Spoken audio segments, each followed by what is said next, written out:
We are in 1 Samuel chapter 17. We are beginning this new handout. This is one of the most familiar Bible histories that we could run across. There are several like that, and this is one of them.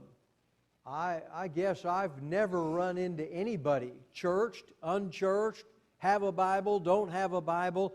I don't think I've run into anybody my whole life that hasn't heard something about David and Goliath. It's that familiar. Matter of fact, I remember Davy and Goliath. Anybody grow up with that? It was an animated show, and it was about a boy and his dog. Anybody remember watching that? Just my wife? That's it? Huh? It must be an up north thing.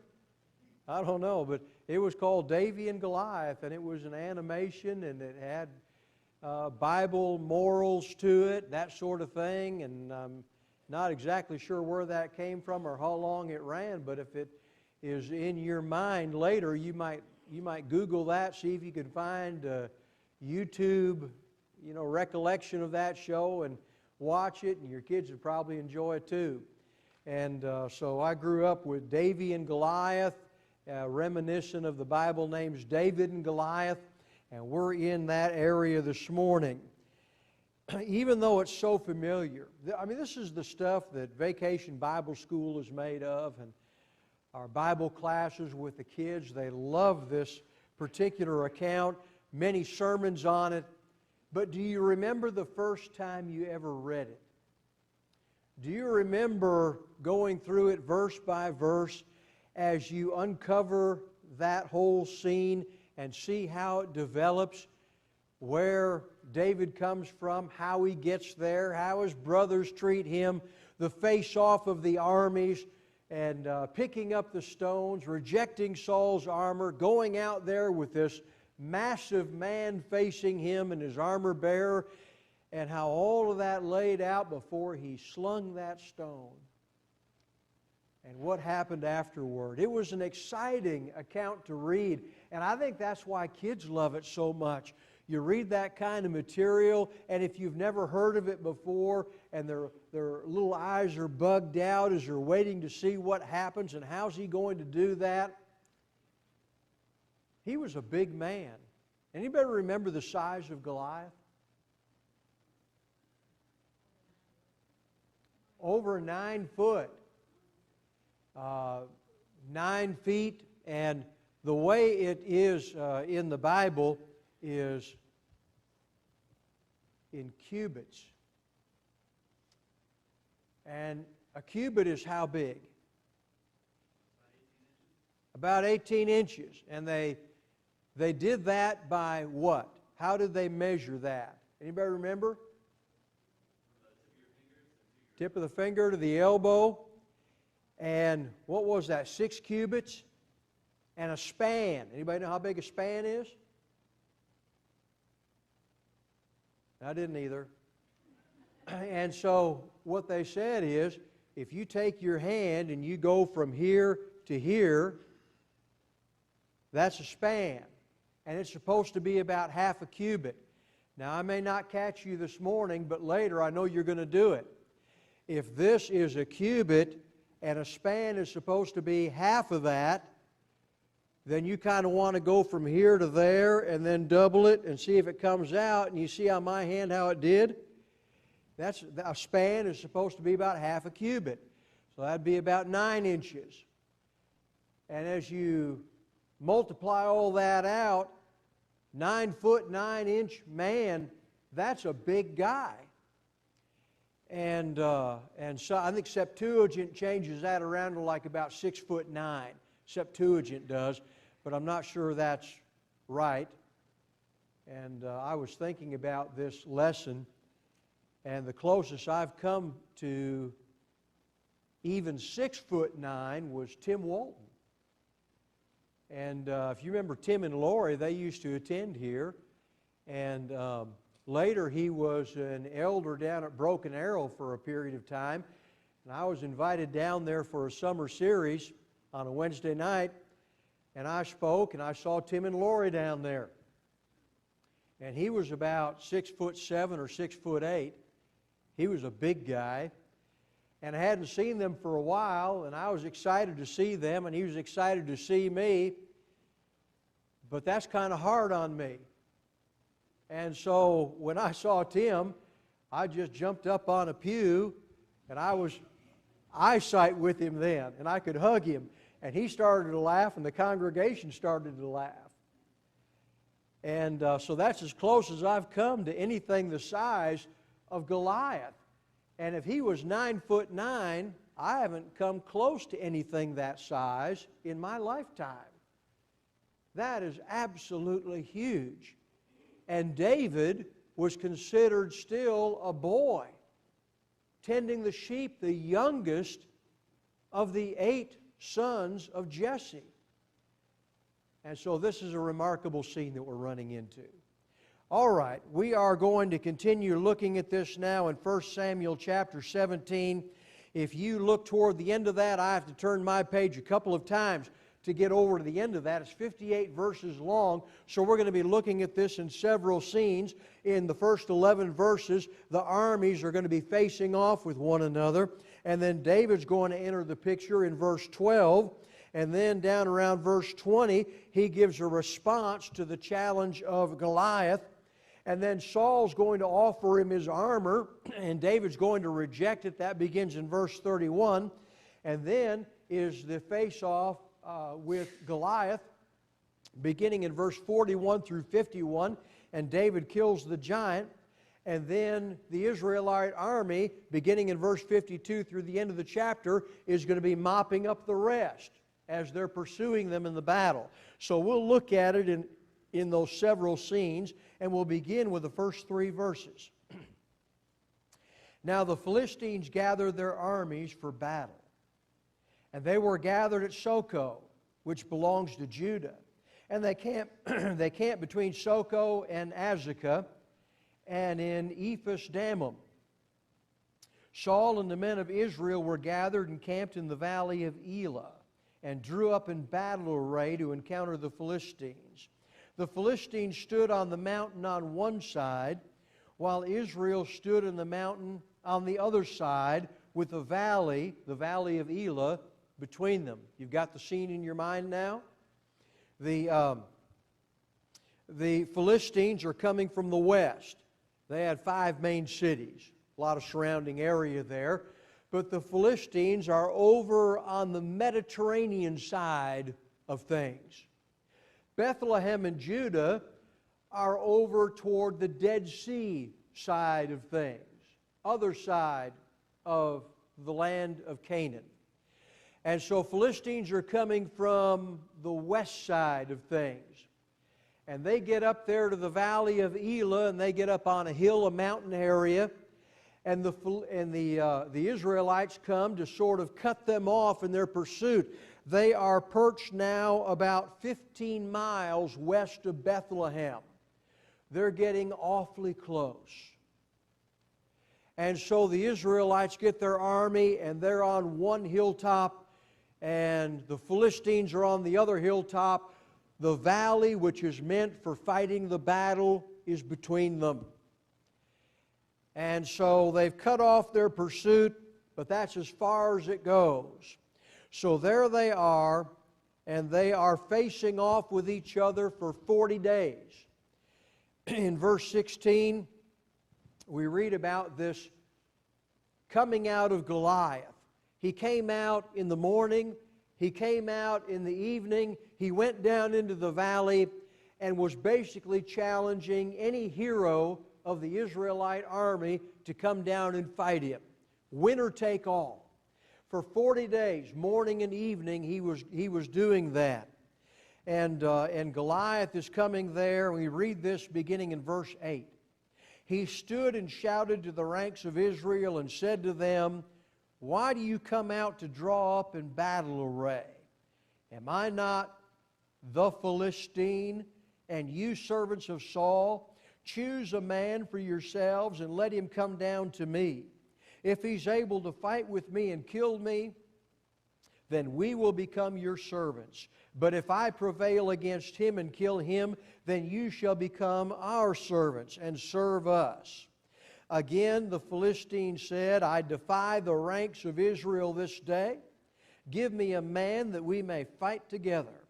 When Saul and all Israel heard these words of the Philistine, they were dismayed and greatly afraid. Now, we come to this, the description of Goliath.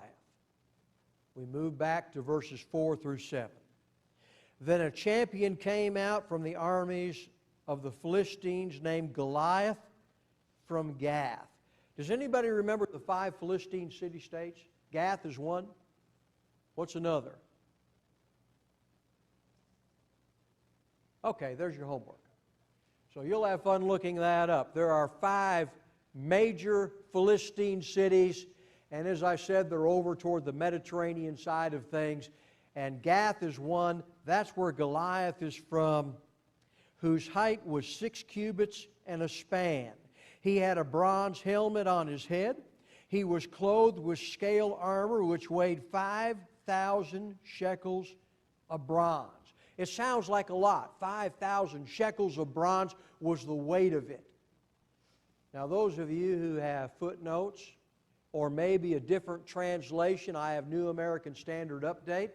And if you have a different Bible translation, it may actually put that into more English terms for you.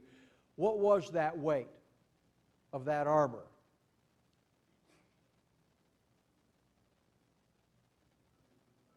125 pounds. You have that in a footnote, or is that your Bible translation? Footnote. 125 pounds. So this is just his armor that he's carrying, just the scale armor. And it weighed 5,000 shekels of bronze, or we could say 125 pounds. He also had bronze greaves on his legs and a bronze javelin slung between his shoulders. What I want you to get the picture of is that a normal-sized man, he's carrying that around between his helmet, what's on his legs, what's on his feet, what's slung around his back, the armor that he carries. It's like he's carrying a man around besides himself.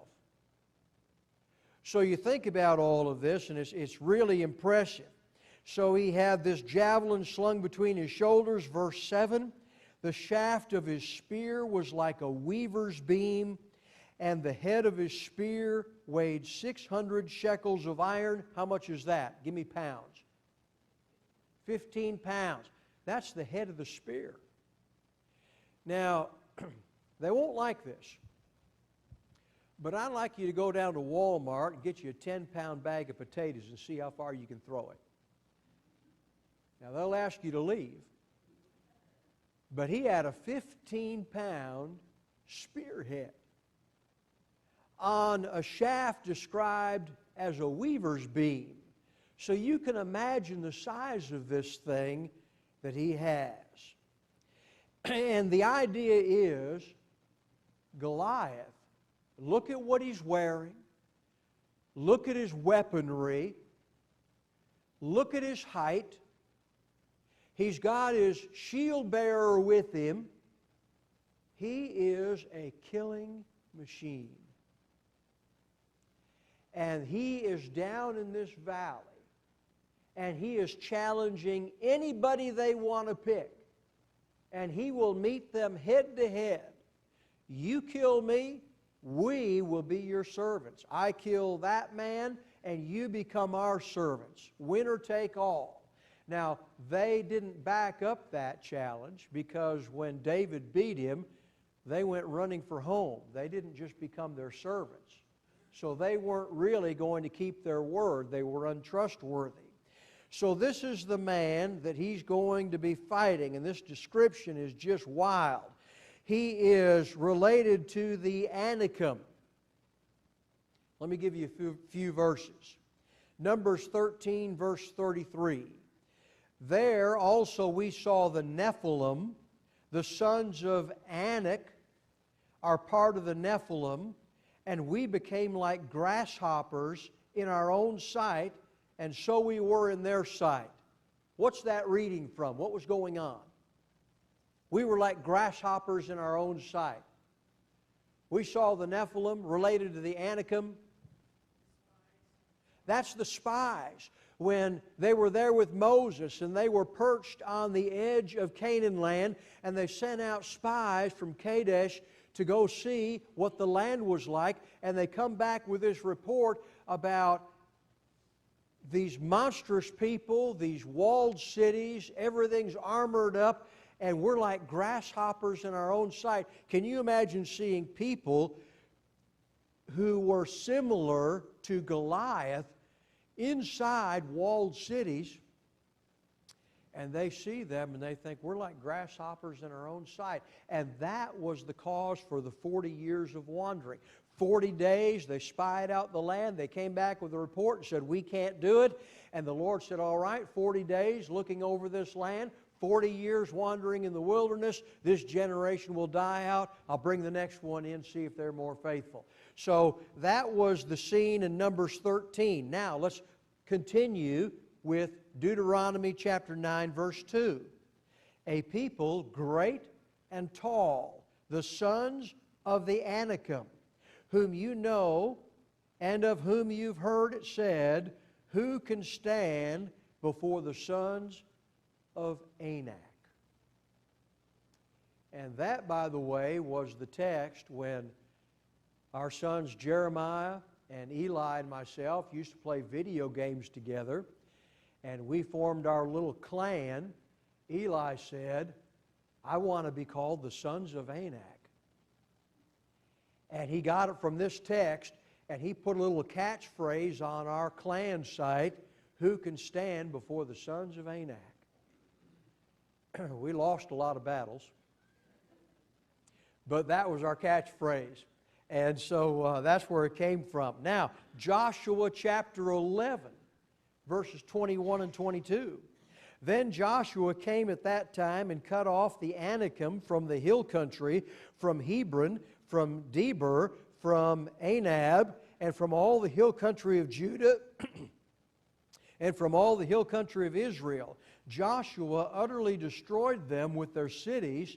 There were no Anakim left in the land of the sons of Israel, only in Gaza, in Gath, and in Ashdod some remain. And those are 3 of the 5 Philistine city-states. And Gath is where Goliath came from. He was related to the Anakim, the Nephilim, the giants that they first saw when they came into Canaan land. He was one of them. And there he is still, that family of people, facing off now against the Israelites. So we are supposed to learn something. David's willing to face him, and David beats him because David is with God and God is with David. So we learn something about big things in our path today, about mountainous things that we face in life, about intimidating obstacles that confront us in our faith, in our walk with God, in the things that God challenges us to do. And we're facing these great big obstacles in our way, and they can be terrifying. They can cause us to be fearful and even to act cowardly so that we don't even want to go out and face them. Could be any number of things. We're supposed to learn something about that when we face those obstacles. Paul encouraged Timothy. God did not give us the spirit of timidity. And he was encouraging Timothy to use the abilities that God had adorned his life with, to use those to teach and to preach the truth, rather than to stay in the background and withdraw from the responsibility that he had. Paul encouraged him. God didn't give us the spirit of timidity. If God's told you to do something, then you need to be able to do that. So you think about things that, we all have some of these. They gnaw at us in the back of our mind. They bother us. Every once in a while, the preacher comes across a sermon topic, or there's a Bible class topic on it. Somebody reads a passage of Scripture, or you stumble on it and you're reading, and it bothers you because it's something God wants you to do. You know it, and you haven't been doing it. You've been fearful of it, and you're just worried about what's going to happen if you try it. This text is to encourage us to face those kinds of things. Will you do that? I hope you will. I hope I will when we're confronted with them. So you think about big things in the Bible, the walls of Jericho, the 185,000 Syrians who came against God's people in the days of Hezekiah and threatened their existence, Pharaoh and the Red Sea. Think about all these major obstacles that you run across in the Bible. And that's just a sampling of them and how God led His people through that. What is your big thing? Past, present, maybe looming in the future that rattles your faith. Will you surrender to it or will you overcome it? Exodus 14:15 from a sermon just a week ago, when they were poised at the Red Sea and the army of the Egyptians was coming against them, and God told Moses to tell the people of Israel, go forward. Let that be our marching order in life.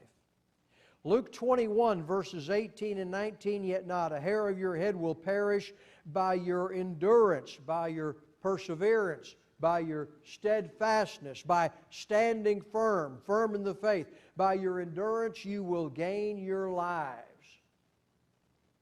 That had particularly in that text to do with the invasion of the Roman army in 70 A.D.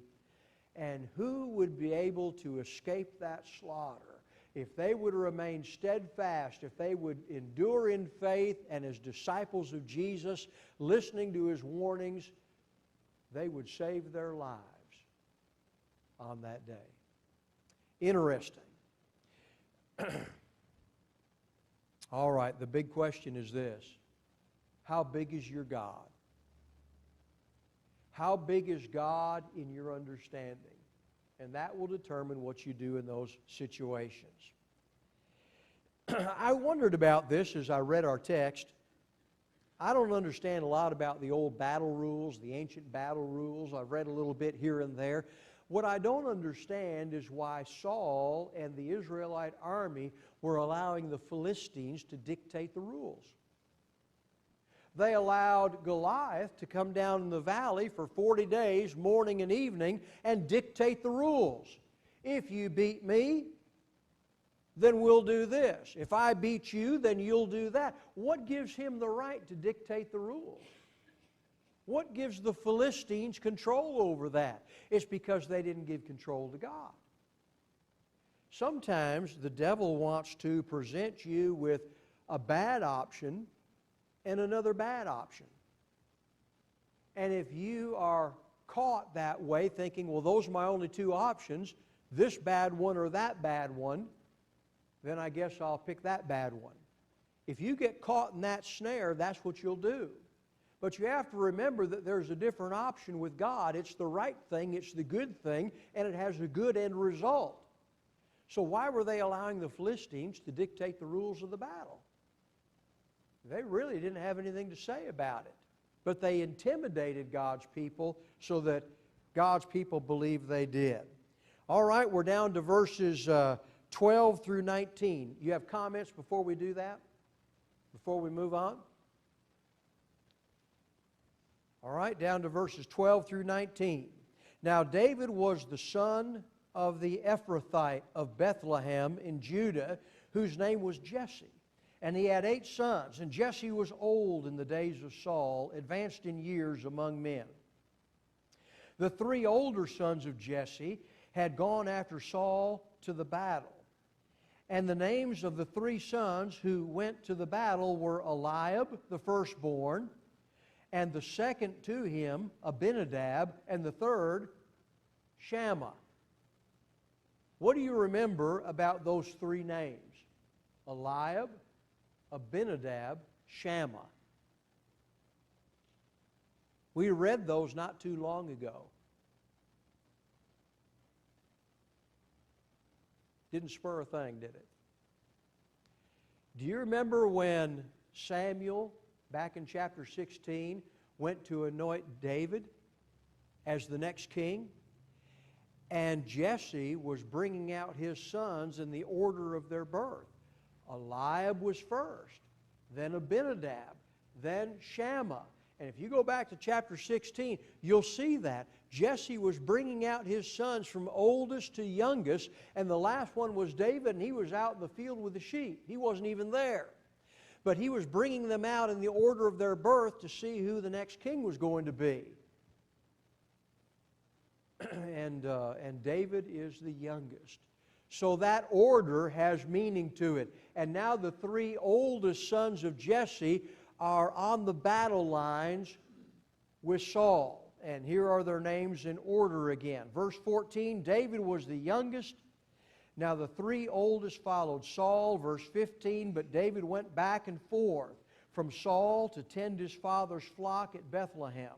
The Philistine came forward morning and evening 40 days and took his stand. Then Jesse said to David his son, take now for your brothers an ephah of this roasted grain and these 10 loaves, and run to the camp to your brothers. Bring also these 10 cuts of cheese to the commander of their 1,000, and look into the welfare of your brothers and bring back news of them. For Saul and they and all the men of Israel are in the valley of Elah fighting with the Philistines. Are they in the valley of Elah fighting with the Philistines? Well, it depends on what you call fighting. I remember as a boy that most of our fights turned out just that way. You'd have two guys standing toe to toe, and they'd be yelling at each other, and they'd have their fists up, and they'd yell at each other, and they'd dance around for a while, and then they'd go back where they came from. There never was a punch thrown. And that's the way a lot of fights went when I was a little boy.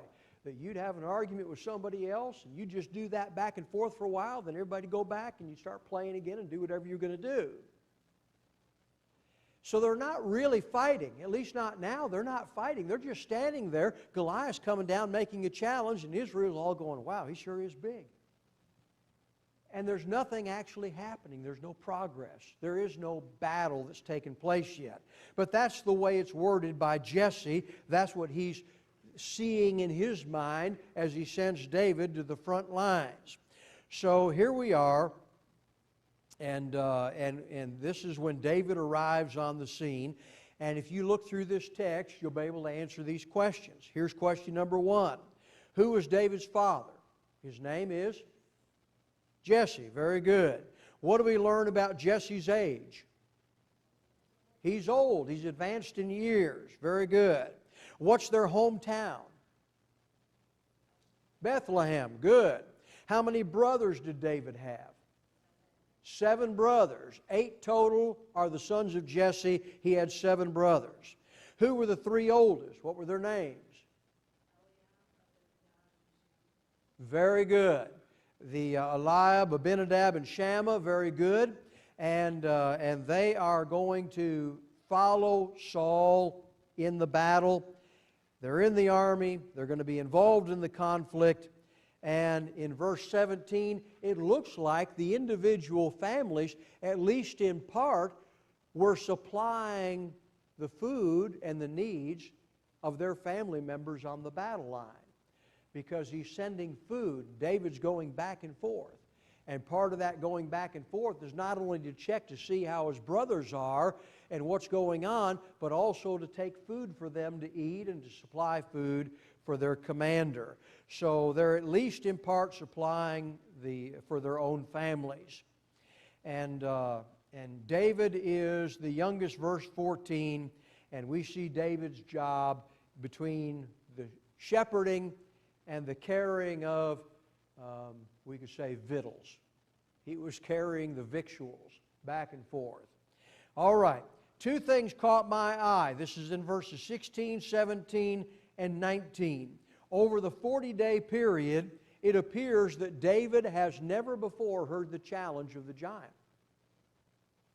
Well, I don't know if David hasn't been there for 40 days, or if he's been there but just hasn't been there at those particular times of the day when the challenge is given.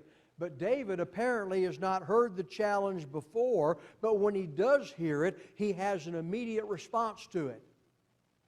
There's a lesson in that. As soon as you see the need, as soon as you understand the need, whatever that is, in the army of the Lord today, as a Christian, with your sword and shield, which is the Word of God and your faith, as soon as you understand the need, you should be stepping into that. You should be giving an immediate response to that and not delaying in it. Or you just sit on your hands and do what everybody else is doing, and nothing ever gets done.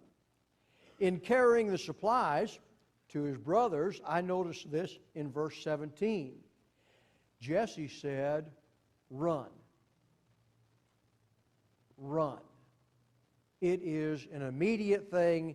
It is an urgent thing to come and to aid his brothers, to come and to bring the food they need, to come and to check on them and see if they're doing all right. Run. Don't delay. Don't dilly-dally. Don't go here and there. Don't go wandering around and looking at the daisies on the way. Run. This is an urgent thing when there's a need, when your brethren need encouragement. It's a time when you run and you are anxious and you are immediate and purposeful in what you're doing. All right. Jesse describes it as fighting in verse 19. We've already talked about that. There really is nothing going on at this point. And so here's a question. Are you a doer or are you a talker? And when David hears it, he wants to be a doer, not just another talker. We're down to verse 20. Any comments, thoughts, ideas that have popped into your mind as we've been going through the text? We've run across quite a few verses in this chapter. We pointed out a few application thoughts along the way. We're understanding about the geography and about the battle array and about the giant. Now, beginning in verse 20. So David arose early in the morning and left the flock with the keeper and took the supplies and went as Jesse commanded him. And he came to the circle of the camp while the army was going out in battle array, shouting the war cry. Israel and the Philistines drew up in battle array, army against army. Then David left his baggage in the care of the baggage keeper and ran to the battle line and entered in order to greet his brothers. As he was talking with them, behold, the champion of the Philistine from Gath, named Goliath, was coming up from the army of the Philistines, and he spoke these same words, and David heard them. When all the men of Israel saw the man, they fled from him and were greatly afraid. The men of Israel said, "Have you seen this man who's coming up? Surely he's coming up to defy Israel, and it will be that the king will enrich the man who kills him, and with great riches will give him his daughter and make his father's house free in Israel." Then David spoke to the men who were standing by him, saying, "What'd you say?" That's the essence of it. What will be done for the man who kills this Philistine and takes away the reproach from Israel? And then he says this, "For who is this uncircumcised Philistine that he should taunt the armies of the living God?" I want you to think about this. Here's the offer of the king, and here's David saying, here's a whole different reason. There's two things going on in that verse. One is an unworthy reason. One is the worthy reason to stand up against Goliath. God sought out a man after His own heart. David's thinking is very different from the men in the army in verse 26. Verse 27, the people answered him in accord with his words, saying, "Thus it will be done for the man who kills him." Now Eliab, his oldest brother, heard when he spoke to the men. And Eliab's anger burned against David, and he said, "Why have you come down? And with whom have you left those few sheep in the wilderness? I know your insolence and the wickedness of your heart. You've come down in order to see the battle." But David said, "What have I done now? Was it not just a question?" Then he turned away from him to another and said the same thing, and the people answered the same thing as before. So here is David. And I want you to look at how obedient he is. Look at how responsible he is. What time does he get up in verse 20? Does he wait for half the morning to be over? He gets up early. His father told him what to do. The next morning comes, and he's up at the break of dawn. He's up early to do what his father told him to do. Does he take care of the sheep before he leaves? He does. He leaves them with somebody responsible so the sheep aren't lost, getting hurt, or threatened by an animal. He takes care of the sheep. He remembers the supplies he's supposed to take, and he goes, verse 20, as his father commanded him. This is an obedient, immediate response to his father. Bethlehem to the battle lines is going to be somewhere between 12 and 15 miles. And David doesn't take any detours going there. And the first thing he does when he arrives is he leaves his baggage, the things that he brings, he leaves it with the baggage keeper. He takes care of everything in a very orderly way as his father sent him. He does everything his father commands him. When David arrives, he happens to be there at this time when the challenge is given by Goliath. And so this is how David first comes into contact with the big man. And the king makes an offer in verse 25. And that sort of tells you that the fear in the army of Israel is great. And nobody is willing to meet the challenge for more noble reasons. Let's see, your family will be free, no taxation, and you'll get to marry the king's daughter and be a part of the king's family, and the king will make you rich. So wealth, freedom, marry into the king's family. If you think about what all of that means, nobody was willing to do it for more noble reasons. So he sweetens the pot. Now, David's response is then in verse 26. Who is this uncircumcised Philistine that he should taunt the armies of the living God? He wants to defend the name of God. David really wouldn't care about all the other stuff, but it's about defending the honor of God. So now Eliab, his oldest brother, hears David talking to the other guys in the army. How does Eliab react? I don't have a brother. I'm talking about in my physical family. I don't have one. But I had friends who had older brothers. And what I picked up was, and this was the neighbor across the street from me, when I was about 5 or 6 years old, I had my neighbor buddy across the street. We were the same age. We played together every day. And his brother, Bobby, was quite a bit older than us. Bobby was a teenager when we were 5. And Bobby would be doing really cool stuff. We thought it was great. And so we'd follow Bobby around, and he couldn't be more annoyed. He wouldn't talk to us. He wouldn't smile at us. He wanted us to go away, didn't want us to touch his stuff. We were just a bother. And that's the way Eliab treats David. And he starts accusing him and calling him names and blaming him for stuff.